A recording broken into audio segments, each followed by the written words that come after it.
Hello and welcome to my channel. आज की इस पॉडकास्ट में हम बात करने वाले हैं लक्षद्वीप के बारे में। लक्षद्वीप जो कि 36 द्वीप से मिलकर बना है, जिनमें से 10 द्वीप पर लोग रहते हैं और बाकी के 26 द्वीप पर कोई नहीं रहता और ये वीरान है। आज की इस पॉडकास्ट में हम इसकी पूरी हिस्ट्री के बारे में जानने वाले हैं। लक्षद्वीप पर इस बात के सबूत मिलते हैं कि वहाँ 3500 साल पहले भी मानव था और बौद्ध धर्म की जातक कहानियों में भी इस द्वीप का उल्लेख है और कहा जाता है कि बौद्ध भिक्षु संघमित्र भी वहाँ गए थे। उस समय चेरा साम्राज्य इन द्वीपों को कंट्रोल करता था एंड 661 ईस्वी में मदीना से शेख उबैदुल्ला यहाँ आए।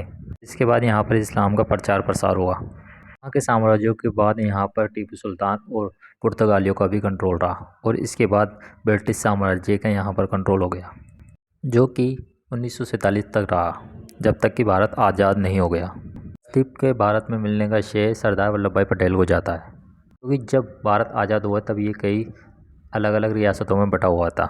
बंटवारे के बाद जहाँ अलग अलग रियासतें भारत और पाकिस्तान में शामिल हो रही थी, उस समय न तो लक्षद्वीप पर इंडिया का ध्यान गया और न ही पाकिस्तान का। उस समय लक्षद्वीप पर ज़्यादातर आबादी मुस्लिम थी।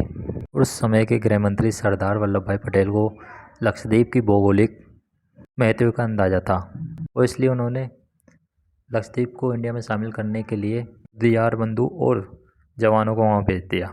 उदलियार जो कि मैसूर के आखिरी दीवान थे, जब पाकिस्तान को इस बात का पता चला तो उसने भी अपना युद्धपोत वहाँ भेजा, लेकिन उससे पहले ही वहाँ पर इंडिया का झंडा फहरा चुका था। लक्षद्वीप भारत में शामिल हो चुका था।